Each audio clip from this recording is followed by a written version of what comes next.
Clayton Woods i Stoke-on-Trent. Stoke City FC's træningsanlæg, og for de fleste fans, et lukket land. Jeg har dog været så heldig at blive inviteret indenfor til en snak med vores danske landsmand og Stoke-keeper Jakob Haugaard. Alle spørgsmålene er stillet af følgere på vores Facebook-side, Stoke City Supporters Club of Denmark.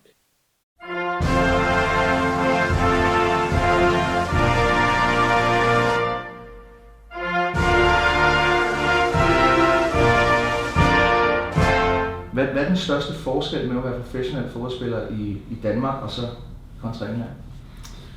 Jamen altså det kan man sige, det fodbold fylder altså om muligt endnu mere her. Premier League i sig selv er, som jeg sagde før, penge og prestige og fans og altså alt er bare meget større. Og i og med alt er større, der er flere penge på spil, større lønning og alle de der ting, gør jo, at spillerne er lidt mere beskyttet på den front. Så allerede der er der en forskel. Og som siger, så er det måske noget med, hvor meget man ligesom omgås med fans og de der ting på kampdag. Ikke at vi ikke er tilgængelige som sådan, men et eksempel i Midtjylland, når vi mødte ind til kamp, så altså parkerede vi vores bil blandt de andre tilskuers biler, og vi gik blandt de andre mennesker ind ad den samme indgang, alle de der ting, og det er jo helt fint, det er der ikke noget problem i. Hvorimod her er der separat parkering, separat indgang, og man er meget, hvad kan man sige, bare med spillerne, og mænger sig ikke så meget med alle folk, der er omkring stadion. Og det er jo, kan man sige, det er jo bare fordi, det er lidt mere beskyttet, som man siger, bare fordi det er større, og der er meget mere på spil på den front, synes jeg. Hvordan er det at gå fra FC Midtjylland, hvor man spiller med store nationale stjerner, til nu at spille for Stoke, hvor der er store internationale stjerner som Bojan, Shaqiri, Arnautovic osv.? Nej, men det er altså, først og fremmest er det jo sindssygt lærerigt jo. Altså, det er en kæmpe kliché, men jo bedre spiller man, jo bedre bliver man også selv.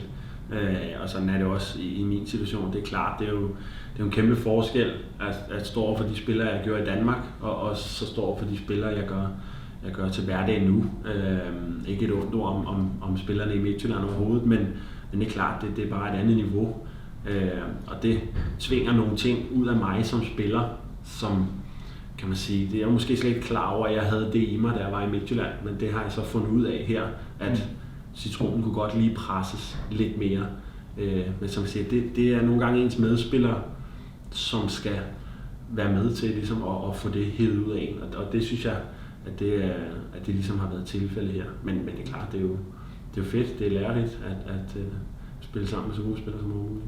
Så du føler, at du er vokset som målmand her? Ja, helt klart. Altså jeg føler, jeg er blevet meget bedre spiller, altså en meget bedre målmand. Uden tvivl, jeg føler, jeg har reddet flere bolde, og det er jo sidste ende det drejer sig om. Har du stadig kontakt til nogle af gutterne fra FC Midtjylland? Ja, vi havde et par, hvad kan man sige, vi var et par unge gutter. Nu er der et par stykker af dem, der væk. Jesper Lauritsen er taget til Esbjerg, og Erik Svirchenko er taget til Celtic. Men jo, der er stadig nogen, jeg snakker med, og vi sluder om alt mellem himmel og jord egentlig. Og det er jo selvfølgelig også meget nysgerrig om hele mit liv herover, og hvordan det er at være en del af en Premier League-klub. Samtidig med, jeg er jo stadig interesseret i, hvordan det går i Midtjylland, og håber, at de præsterer så godt som overhovedet muligt. Så jo, der er lidt frem og tilbage. Ja. I er jo, så jeg kan regne mig til 15 danskere, der spiller på første hold rundt omkring i England. Har du kontakt til nogle af dem? Nej, ikke rigtigt. Altså, vi kan man sige, man møder jo hinanden på kampdag, og så i de fleste tilfælde får man det sludder. Det er en kæmpe befrielse at snakke dansk indimellem alt det engelske. Så altså, ikke mere end det. Altså, så slutter man lidt om hvad det nu kan være. Og så er det egentlig det indtil videre for mit vedkommende. Ja, hvad med de andre Stoke-spillere? Det virker udefra, som om der er sådan en god familiær stemning på holdet blandt nogen. Er der nogen af dem, du sådan hænger ud med til hverdag? Nej, altså det er lidt det samme. Ikke endnu, kan man sige. Altså, det har ikke været så meget. Altså, vi ses et par timer hver eneste dag. Og så er det egentlig det for mit vedkommende indtil videre. Altså, jeg svinger rigtig fint med de andre spillere i truppen og har det rigtig godt her. Men jeg synes også, det er jo også rart at komme hjem til min kæreste og min lille søn, og ligesom give dem noget opmærksomhed og være sammen med dem også. Så det er fint nok at have det, som jeg har det lige nu, synes jeg. Bor din kæreste og barn med dig herhjemme? Ja, vi bor alle tre sammen. Ja. Man hører også tit om, at succesen kan stige ind til hovedet. Er der sådan en stjernenykker på holdet? Nej, det synes jeg egentlig ikke, der er på ingen måde.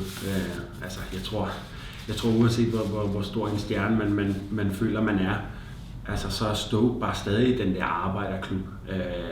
Og som du siger, fansene, der bor i området har, altså, altid når man ser fansene og ligesom hører lidt, hvad der bliver snakket om og sådan noget, og hvordan de ligesom går til fodbold på, altså, så er det bare en arbejderkultur hele vejen igennem.